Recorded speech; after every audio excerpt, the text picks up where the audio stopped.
Salve, gente!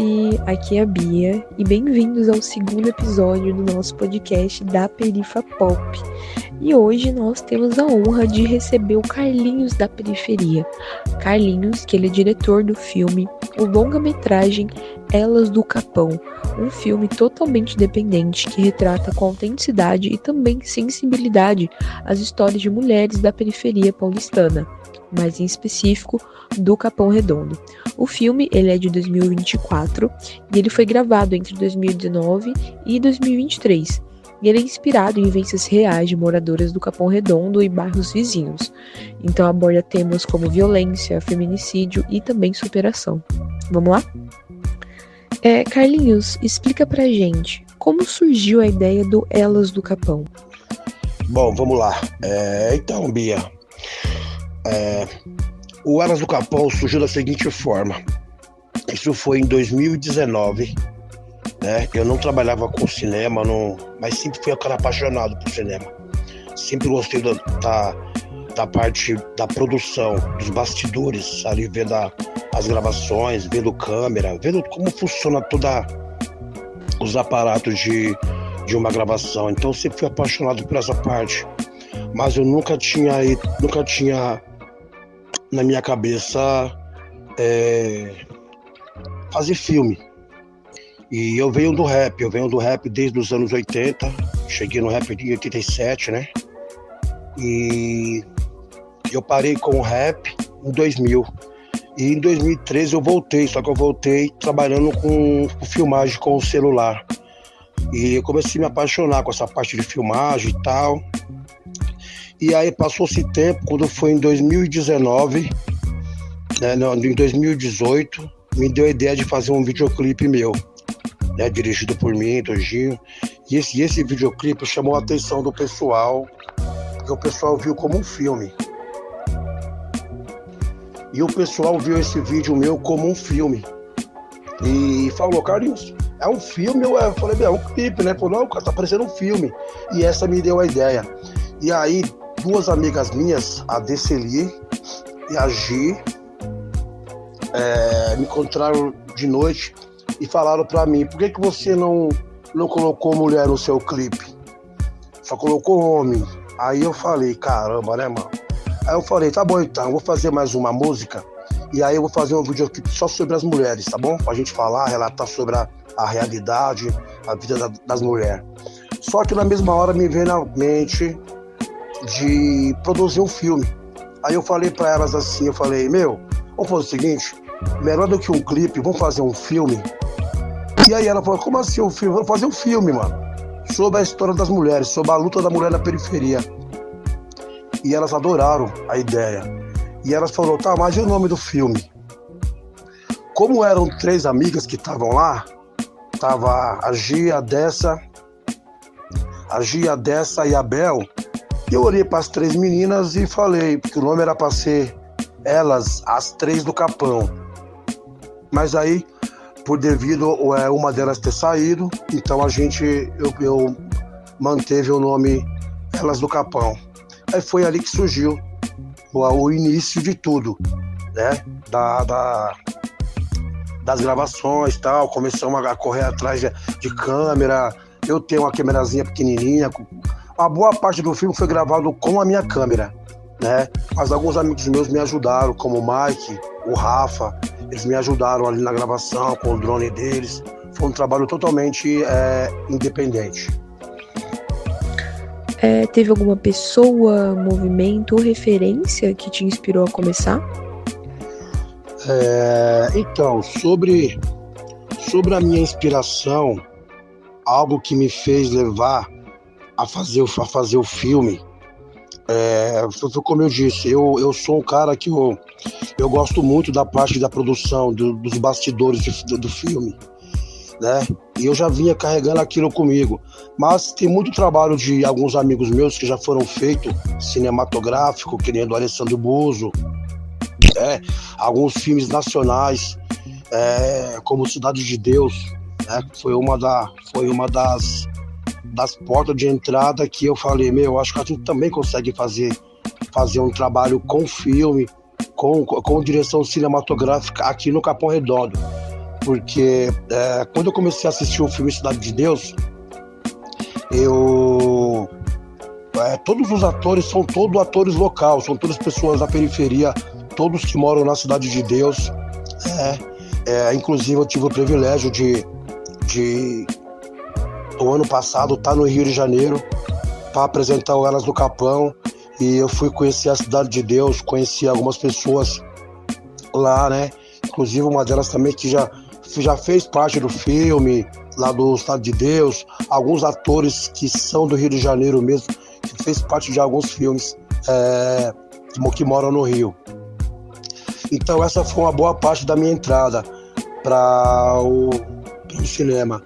E na parte da direção, do diretor, um dos caras que me inspiraram muito mesmo para poder entrar pro cinema é o diretor Spike Lee.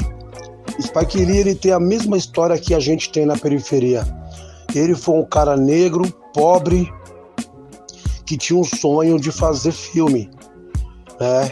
Tem uma história que eu li da avó dele, que ele começou a fazer um filme, só que ele não tinha mais dinheiro. E a avó dele foi lá no banco, tirou os últimos dinheiros que ela tinha e deu na mão dele e falou para ele não desistir do sonho dele. Aquilo ali também me acendeu uma luz. Falei, acho que o pouco que a gente tem, a gente consegue fazer. A gente consegue lutar e correr atrás. E com certeza vai vir pessoas que vão ajudar a gente. E aconteceu isso comigo. No meio do caminho, algumas pessoas vieram me ajudando. Pô, Carlinhos, não para, mano, você tá fazendo um trabalho legal e tal. E, enfim, a gente veio gravando o filme Elas do Capão, durando aí até 4 anos de gravação. Porque, por devido às pessoas trabalharem, né, ter a sua vida própria, e aí a gente gravava quando dava. Às vezes acontecia algum problema, tinha que parar a gravação para gravar daqui uma semana, ou um mês, 2 meses, mas até que o filme foi concretizado, né?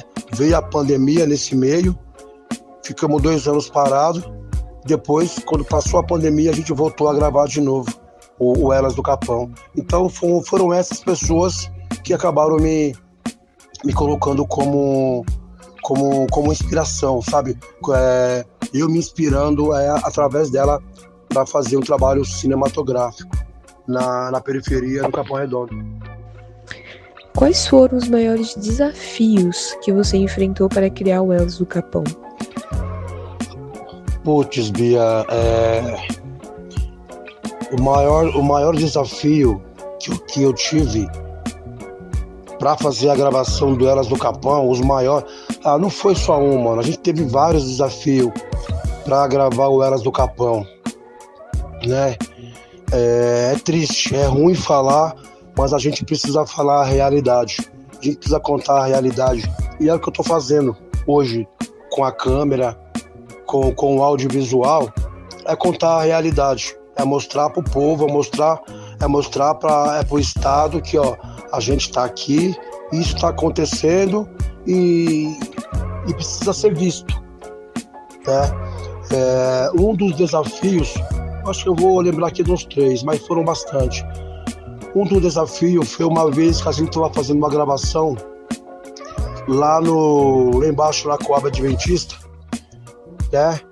E nessa gravação a gente estava falando sobre a violência contra a mulher.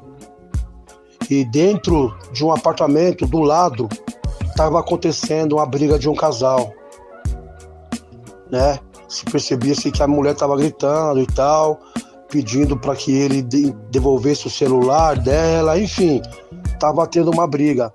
Aí você vê que universo que a gente vive, né? A gente vive num universo que, a qualquer momento pode estourar uma bomba do nosso lado e a gente ficar sem reação, sem poder, sem saber o que fazer. Aí por um momento a gente parou a gravação, ficou ali meio que todo mundo na expectativa, pensando o que iria acontecer, mas acabou silenciando, né? Eu acho que eles também perceberam que tinha bastante gente no apartamento ao lado, fazendo gravação. Acho que foi isso também que inibiu um pouco aí acho que os ânimos deles. Um outro desafio que foi também, foi a gente estar gravando aqui na rua, e nessa gravação a gente usa armas de airsoft. Então a gente tinha um fuzil de airsoft, tinha as pistolas, e começamos a fazer as gravações, que nessa gravação os policiais invadem a casa para poder tentar achar a G, que é uma das atores que fugiu do assalto. E nessa hora que a gente estava gravando, não sei quem aqui do bairro, na rua, ligou para a polícia, para a delegacia, dizendo que tinha mais de 15 caras armados aqui na rua. Isso era umas 5 horas da tarde. Meu, não demorou 10 minutos, choveu de viatura, choveu. E aí veio sargento, veio todo mundo. Enfim, pegaram as armas, pegou o nome de todo mundo. Eles ficaram preocupados porque pela ligação lá que chegou para eles, era uma coisa preocupante, mas na hora que eles entraram na rua, que eles viram as luzes, o sargento logo falou, é gravação de alguma coisa, um clipe, de filme. Enfim, só sei que acabou que ele dando os parabéns pra gente, os policiais, acreditando no nosso trabalho, e ele falou uma frase muito doida. Falou, tá vendo, me chamou de Carlos, né, Carlos? Tá vendo, Carlos? Você é um cara que tá fazendo a diferença na sua quebrada, na sua rua, mas infelizmente tem pessoas que não gostam de você e quer te atrasar. Você entendeu? Mas parabéns pelo trabalho de vocês. E quando for assim agora, vai na delegacia, avisa que vocês vão fazer uma gravação em tal rua, com arma de airsoft. Aí a gente vai estar sabendo o que está acontecendo. E ninguém vai vir atrapalhar vocês gravar. Enfim, e teve uma outra terceira vez, que no caso aqui foi na minha casa. Já é uma coisa particular. Na gravação, no meio da gravação, no decorrer, eu senti a minha esposa um pouco apreensiva, um pouco meio com ciúme, e ela meio que queria me brecar. Eu tinha que escolher, porque eu estava gravando um filme só com mulher e tal, até ela entender que eu estava fazendo um trabalho sério. Demorou, quase que o nosso casamento foi aí por água abaixo, mas ela entendeu. Ela conversou com as meninas também. Enfim, hoje são amigas e tal, mas houve esse certo bloqueio entre aí as gravações, né? Esses desafios, né? Você sente que existe algum apoio institucional, como edital, marcas ou algum incentivo governamental para você realizar, não só você, mas para as pessoas realizarem produtos audiovisuais dentro da favela, ou acontece só pelo seu esforço mesmo? Sobre apoio, sobre a gente correr atrás ali de um patrocínio, até mesmo na quebrada, é um pouco difícil. Pouco não, é difícil, porque as pessoas meio que não acabam acreditando no seu trabalho. Sabe aquela coisa de mano, eu só acredito vendo. Então, quando eu fui atrás de apoio, eu não consegui colocar o filme em edital, não consegui buscar a verba do governo, até porque também tinha que ter várias documentações e a gente não tinha documentação. Eu estava fazendo um trabalho grande, um trabalho que não era um videoclipe, era um filme. Então demandava de gente. A gente tem mais ou menos umas quase 30 pessoas no filme, produção e tudo tem uma documentação. Nessa parte também a gente meio que leigo, né? Eu tava aprendendo, na verdade eu tô aprendendo. E a gente não conseguiu pôr em edital, buscar patrocínio de empresas privadas, enfim, ninguém acreditou. Algumas lojas que nos apoiou, não patrocinou, mas nos mandou ali os boné pra gente revender, que nem a Manus Caps, né? Que é uma marca de boné que mandou pra gente aí 30 boné pra gente revender, pra revestir o dinheiro, para que a gente pudesse comprar um lanche, pôr um combustível no carro. Enfim, foram algumas lojas nesse sentido que ajudou a gente. A pizzaria aqui do amigo meu, um outro que mandou uma água, sabe? A gente acabou se ajudando ali meio que mas nada grandioso. Esses 4 anos foram, mano, dinheiro nosso, do nosso bolso mesmo. Mas as 30 pessoas que estão no filme Elas do Capão, que estão participando, entre elenco e produção, todas acreditaram no trabalho, mesmo sem a gente ter dinheiro, sem ter patrocínio por trás, né? Então esse também foi um dos desafios que a gente teve que enfrentar para que o filme saísse, e hoje está aonde está. Graças a Deus já está nos streaming, né? Então você pode assistir, tá lá, já está liberado para que o povo possa assistir. Mas foi um trabalho feito sem ajuda de custo. E como o Capão influencia nas produções que você cria? O Capão ele me influencia em fazer os meus trabalhos, como eu tinha dito, desde lá dos anos 80, quando eu entrei no rap nacional. O rap nacional também ele é um roteiro, eu vejo como um roteiro, uma redação. A gente vê a ação do tempo acontecer e a gente escreve aquilo e conta. Então a gente vai falar sobre a violência policial, sobre droga, sobre violência dentro de casa mesmo, entendeu? Abuso de poder do Estado, saneamento básico, enfim, tudo que a gente via de ruim, que nos atingia, que não nos agradava, nos agrada, a gente coloca tudo isso dentro da letra do rap. E o filme Elas do Capão, o Capão Redondo me influencia a fazer isso também. Então, dentro do filme Elas do Capão, se vocês repararem,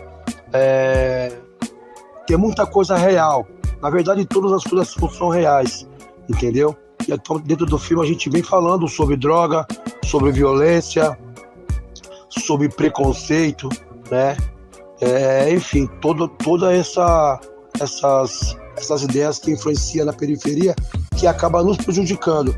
E aí isso me influencia a escrever, a fazer meu roteiro nesse sentido, entendeu? Vai pegar a história de um moleque que tá passando ali na esquina de bicicleta. Hoje a minha visão funciona dessa forma. Às vezes eu tô sentado na rua olhando, eu já vejo um quadro de cinema. Eu fico observando, nossa, mano, esse aqui parece uma cena de um filme. Ponto. Aquilo eu já guardo na mente, chego em casa eu vou escrever. Eu vejo uma Dona Maria, às vezes, lavando a roupa no quintal, lavando o quintal dela, o tiozinho lavando o carro, sabe? Ou o moleque empinando a moto, passando a milhão. Tudo isso, pra mim, me influencia a escrever e a fazer o roteiro dos meus trabalhos cinematográficos. E, na sua opinião, o que falta para fortalecer ainda mais a cultura dentro da periferia?